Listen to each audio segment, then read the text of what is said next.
Welcome back to episode 3 of Kovini Speaks. This is a podcast. This is an opportunity for us to bring on trailblazing women to share their stories. A key theme that we've been focusing on is breaking barriers and turning pain into power, which I think we've all done in our lives. Today's incredible guest is a multifaceted woman. Zinhle Mayeni is a chartered accountant, a senior audit manager at AGSA, and a career coach. Welcome to this podcast. Thank you, Kovini. Thank you for having me. It's a great honor to have you. I know you've shared some of your insights earlier on. Very interesting insights on Boss Babes of South Africa, and I know you spoke a lot about finding your true purpose. Yeah. And maybe let's start off there, because I think it's such a difficult question to answer. What is our purpose? Why are we here? We're surely not here on earth randomly. Tell us a bit about that and how it leads us towards our life's purpose. So with me as well, it took me a while to discover my purpose, even though I sort of knew what I was good at from a young age. I think from my previous video, I did share that I used to speak until I got to preaching. But it took me a while to really discover what my purpose is until I had a mentor later on, about maybe 3 or 4 years ago, where they spoke a lot about, purpose and finding fulfillment in the work that you do. Yes. And I resonated with what they were saying, because you can't really be happy if you're not living your purpose, if you're not doing what God has called you to do.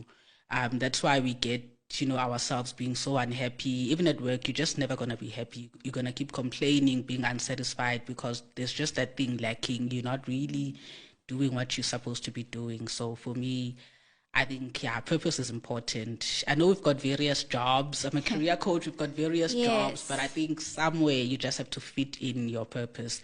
And it starts with really discovering it first. And who you are and what you're all about. Correct. Yeah.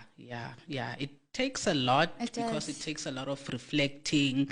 You just have to look deep inside yourself, and then it's a process, but eventually you get there. Because even with me, even after interacting with my mentor and getting taught these things, it wasn't easy for me to really discover my purpose and know that, this is my purpose.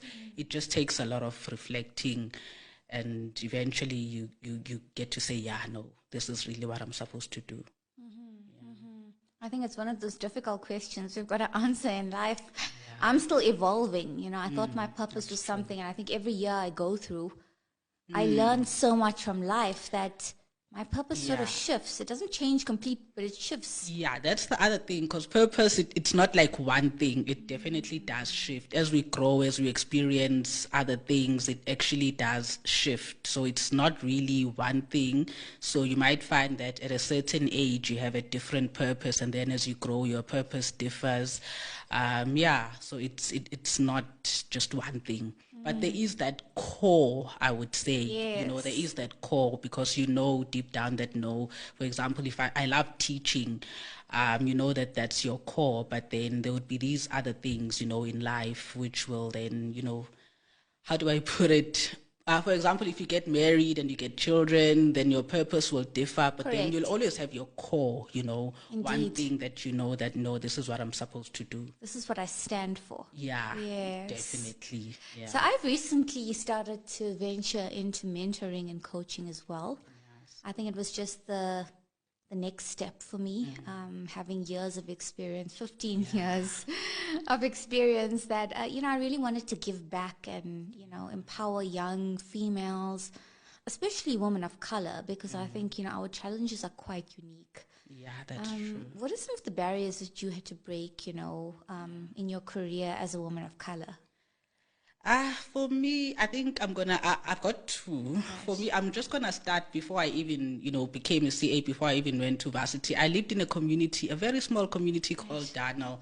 And I didn't really have anyone to look up to there, because even getting a degree, you did not get people with degrees there. Right. There was just a few families that had people with degrees, and those people would then go to Durban or Joburg or overseas. So you really just have no one to look up to. Right. And for me, there was a barrier in itself because I just don't have an example. But then I just had that belief that no, I can actually achieve something greater than what I'm used to, what I see every day. So I think that in itself is a barrier. The fact that we didn't really have examples to look up to. The only thing that was important at that time was just, I don't know, finishing matric and then finding a job. That's really what people in my community were focusing on. And if you're a female, yes, finish matric, find a job, get married. That's just the focus. And for me, really, it was a barrier because that's just the norm in my community, and I had to break through that and say, no, I want more. I want more than what's here. And then later on in my career, another barrier for me, it's a personal one, it's fear, Kovini. It's fear of failure. I think for a long time, I used to just be scared to try new things, scared to pursue opportunities just because I was fearing that I'm going to fail. So for me, that was a barrier in my career, because if you're fearing failure, you're just not going to try anything. You're not going to put your hand up for anything because you just have that fear that, oh God, I'm going to fail. So that's something that I had to break, that fear, through things like, I think mentoring, yes, also therapy, but also just growing, and, just being self-aware and realizing all these things or these self-limiting beliefs and all of that. Just growing, it helps you to realize that, no, man, this is not, I'm just not going anywhere. I'm not going to go anywhere if I keep on with this mindset. So I had to sort of break through that fear, the fear of failing, thinking that, no, but I won't be good enough. No, let others do that, not me.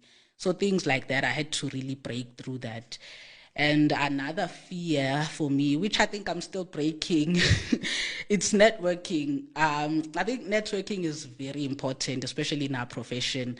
And for me, I used to just, being an introvert, I used to really shy away from that. Events, even office events, I used to not attend. And I think my stint or my time at BDO really helped me, because there they really emphasize this thing of, networking and attending events. So I think that's like one thing I really appreciate from being there, because it's a big thing there, because you need to network, for client purposes as well, bringing in business, so those types of things. So I learned from there, and I'm still continuing. I'm forcing myself to attend networking events and, even office events, because, at the office, the people at the office are really our networks. I mean, if later you go on to another career or you want to go into business, these people will be your networks.